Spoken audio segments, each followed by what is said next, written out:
When was the last time you picked up your phone without a reason? Not to call someone, not to check an important message, just picked it up, unlocked it, scrolled a bit, closed it, and then thought, wait, why did I even open my phone? If this sounds familiar, you're not broken, you're not lazy, and you're definitely not alone. Smartphones didn't destroy your focus overnight. They did it quietly, slowly, so gently that most of us didn't even notice. And that's the scary part, because focus isn't something you lose all at once. It fades, little by little, until one day you sit at your desk, books open, time available, and you still can't start. Let's talk about how that happens, and more importantly, how to fix it. Think about how your day usually starts.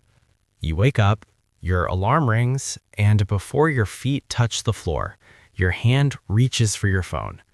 Notifications, messages, Instagram, YouTube, news, other people's lives.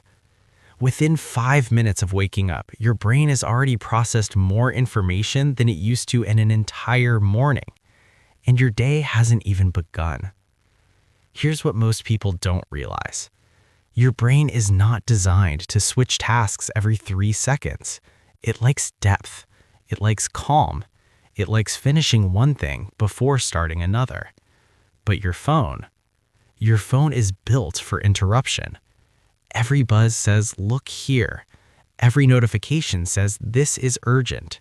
Every scroll says, just one more. And slowly, your brain learns something dangerous, that nothing deserves full attention. Not studying, not reading, not listening, not even thinking. I want you to imagine this. You're studying a math problem, a chapter, a concept you need to understand. You sit down with good intentions, but your phone is next to you. You don't touch it, at least not yet, but every few minutes your eyes drift toward it, just checking, just in case. Even if you don't unlock it, part of your brain is already gone. Research shows something simple but powerful. Just having your phone nearby reduces your ability to focus. Not using it, not scrolling, just having it there. Why? Because your brain is waiting for the next hit, the next message, the next distraction. It's like trying to read a book while someone keeps whispering your name.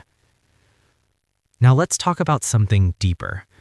Smartphones don't just steal attention, they change how we feel about effort. Real focus feels uncomfortable at first. Studying is hard. Thinking is hard. Learning is slow. But your phone, on the other hand, is easy. Instant pleasure, instant escape, instant relief from boredom. So your brain makes a trade.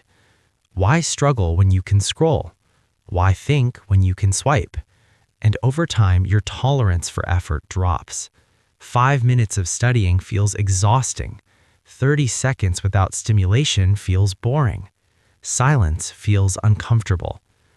That's not because you're weak. It's because your brain has been trained that way. Let me tell you a quick story. There was a student who used to love reading. Hours would pass, no distractions, no restlessness. Then came the smartphone. At first, nothing changed, but slowly, reading became harder. Pages felt longer. Thoughts wandered. One day, they realized something shocking. They hadn't finished a single book in over a year. Not because they were busy, not because they were stupid, but because their brain had forgotten how to stay still. That's what smartphones quietly do. They don't scream, they don't attack, they whisper. And by the time you notice, your focus is already fractured. Now here's the good news. Focus is not gone forever. It's not broken, it's just rusty. And rust can be cleaned. Let's talk about how. Not extreme rules, not throwing your phone away, not becoming a monk, just simple changes that actually work. First fix, change how your day starts. The first hour of your day sets the tone for your brain. If you start with chaos, your mind stays chaotic. So try this. When you wake up, don't touch your phone for 30 minutes. I know, it sounds hard, but those 30 minutes are powerful. Instead, do simple things. Stretch, drink water, open a window, sit quietly. Let your brain wake up naturally without being hijacked by notifications. You're telling your mind, I decide what matters today. Second fix, create phone-free focus zones. Here's a rule that works. If you're studying, your phone should be in another room. Not face down, not silent, not on the table. Gone. Because willpower is weak, environment is strong. You don't fight temptation, you remove it. Even professional athletes do this. Even top students do this. They don't rely on discipline alone. They design their surroundings. Third fix, train focus like a muscle. You don't go to the gym and lift the heaviest weight on day one. Focus works the same way. Start small. 10 minutes of deep work. No phone, no tabs, no background noise. Then take a real break. Stand up, walk, breathe. Then another 10 minutes. Over time, 10 becomes 20. 20 becomes 40. And one day you'll realize something amazing. You can focus again. Fourth fix, fix your relationship with boredom. This one is important. Boredom is not the enemy. Boredom is the doorway to focus. Every time you feel bored and instantly reach for your phone, you're teaching your brain to escape. Instead, try this. When boredom hits, pause. Sit with it for a moment. Let your mind wander.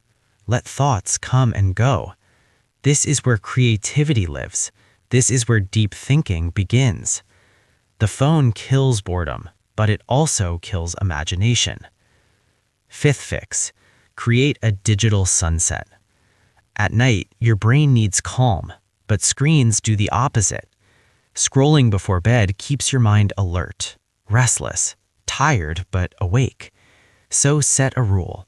No phone 30 minutes before sleep. Replace it with something gentle.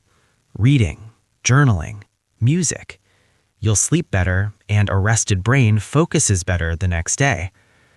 Now, let's talk about mindset. You don't need to quit your phone. You need to stop letting it control you. Your phone is a tool, not a master. It should serve your life, not steal it. Remember this. Every time you choose focus over scrolling, you're rewiring your brain. Every time you resist distraction, you get stronger. And every time you fail, you don't quit. You restart.